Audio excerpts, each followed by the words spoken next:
Hey everybody, welcome back to Mike's Wooden Things and Stuff. Welcome to the end of 2019.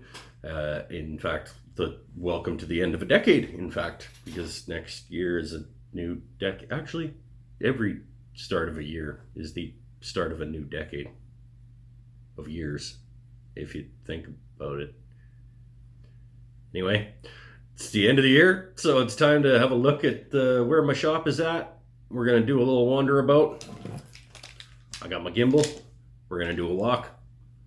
Let's look at the shop, see what's changed over the last year, see what I'm planning on doing for next year. Whew. End of 2019 shop tour. You guys ready for 2020? I'm not sure if I am or not. I don't think it matters much if I'm ready. Let's go for a shop tour. All right, so let's start where we started last time, at the door from my shop to my house. That's where I come out, come down the stairs. I got my the same cork board that I had last year at this time. A few more things on it. I don't really use this very much. I might find a new solution for this space at some point soon, because I stick stuff up there and then it never comes down. I don't know why I actually put things there. Then we got the PPE cabinet. Same spot as last year. Hearing protection, eyeglasses. I actually keep the eyeglasses I use most of the time up on the tool wall because they're easier to grab. But this is also where I keep my licorice and my vape juice. Then over here, same as last year. Actually, a new dartboard. It's the same. It's a dartboard cabinet. It's the same cabinet, but there's a new dartboard in there now because I put too many holes in the old dartboard. Up there, I keep my epoxy and a random tree that I cut out, and my first thing that I turned on my lathe when I spun up my lathe for the first time before it hurt me and I shut it off for a while. I still have not turned my lathe back on since it hurt me, but for Christmas I got a lathe chuck and permission to order proper lathe tools, so hopefully soon I will be spinning up the lathe again. This cabinet still lives here. This is probably the next major project that's happening in the shop, is moving this cabinet and that clamp rack across the way, taking that cabinet, let's show you since I'm over here, taking this cabinet down and throwing it in the dump because nobody wants it probably. And then I'll add that clamp rack to the side of this clamp rack, or build a new clamp rack for all of them and move that over here because I want a place. We'll keep moving along. Same sandpaper spot there with my sander that lives on top. The tool wall that I said during the last tour I was going to replace with a cabinet, I decided I like having a tool wall. So I'm keeping the tool wall. But when this cabinet goes across the way and it opens up that spot, I am going to put a new cabinet up there because I want tool wall to be planes and saws. And then this cabinet that is going to go up here will probably be like measuring and marking tools and chisels. Unless I want to keep chisels out. I don't know exactly yet. But tool wall is going to expand into a cabinet there. And continuing along, the new edition of the new jointer this year went the King Industrial 8-inch benchtop segmented cutter head to replace the Craftsman. Gonna do a review on that soon because I now finally have enough time with it to say what I like and don't about that. The peg wall, this is still a mess, and at some point we'll do something with it. It might be in a little better shape than it was at this point last year, but not much. It's still not ideal, and I still want to deal with that. Spin around to the other side of the shop and we'll see what's going on. We'll talk about the dust collector situation. That is exactly the same situation as it was this time last year. So that is still the situation with the dust collector. That's probably the same dust on the dust collector as was there a year ago when I said that this coming year I was going to get the electrician in and we're gonna run the proper wiring to be able to run the dust collector and the tools at the same time. That's what I said I was gonna do, and then I didn't do that at all. Electricians are expensive. But that's this next year, though, 2020, I'm going to be running electricity to be able to run the dust collector and have it go to the tools. This is also by the garage doors where I keep my planer. Open the garage door. You've seen it work in the videos. Then we're moving along. There's my fancy air filtration unit. Box fan with filter. I got another one over there. New sanding station this year. Went with the rigid oscillating belt spindle sander dealie to replace the Triton.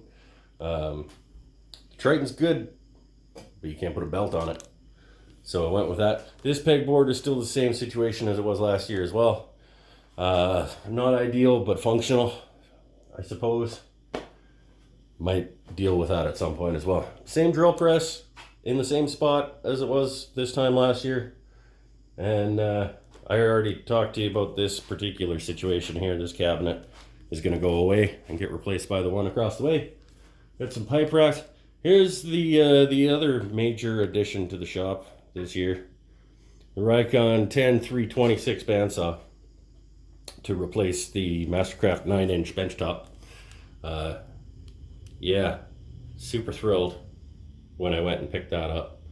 It's a good unit.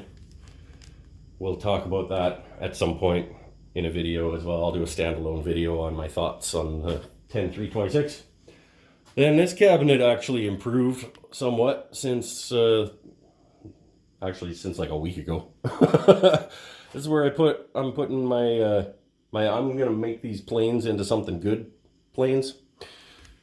Eventually, maybe I might do that. I might actually just put them up on the tool wall and look at them. But these are planes that I want to do some work on. This is where I'm currently keeping my Narex chisels and some router jigs and other little bits and some blanks, some wood chunks that I can't bring myself to burn because they got like figure in them and stuff. And speaking of wood collection, if you've watched my I'm a Wood Hoarder and Please Commiserate With Me video, you'll know that I'm committed to using up the wood that I have before I buy any more. So this is still the wood situation. This is the mahogany and oaks, white oak and red oak, and various mahoganies rack. That's the Douglas fir. We got the walnut rack, the cherry rack, and the cedar rack. And then around up under the door to the house, that's the walnut or the maple rack. Over under the garage door, we got the pine rack and 2 racks of sapele that are going to be used for the Mac Cremona sideboard in the Wood Whisperer Guild this coming year. And that's the shop tour, essentially. You want to look under some things? I mean, we could look down there under the workbench. Oh, I guess we should talk about the workbench. I built this workbench this year. It replaced a thing that was up against the wall there. And I built this sort of heavy-duty Rubo-esque style workbench. There's my tripod that I usually use to film things. I got a leg vise on it over there. And yeah, the workbench was a heck of a good addition this year. It was one of my earlier builds. I think I built that back in February, April kind of thing. Full video build on that one up on the channel. And then under the bench, whoa, where are you going? Oh, we're not going to do this again, are we? That's what happened last year. I've got the miter saw and the lathe live under there because I don't use either one of them. But I'm going to start using the lathe very, very soon. Got a new chuck. Got new tools that I'm going to order maybe tomorrow. So I'll have those in about a week.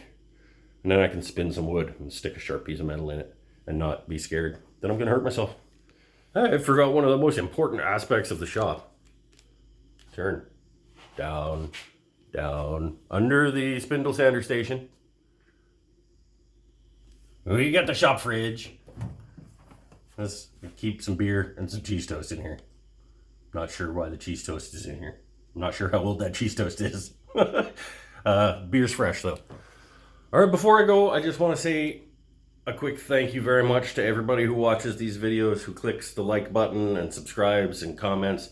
I love talking to you guys, and I love doing what I do out here and bringing you along with it, with me, while I'm doing it. Sometimes it gets a little bit awkward because I got to figure out a place for the camera to go that you can see what I'm doing. But I do enjoy doing it, and I love that you guys seem to like it. So thanks for joining me along the journey. We'll keep it going through into 2020. I'm almost going to hit 1,000 subscribers. 1,000 people that say that, yes, I want to watch you mess around in your garage. It's baffling to me. But I really, really appreciate it. It means a lot. And I look forward to keeping it up as we go into a new decade, as we do every year, technically. We go into the start of a new batch of 10 years. Anyway, happy 2020. Thanks for watching. Keep watching it. I appreciate you. Bye for now.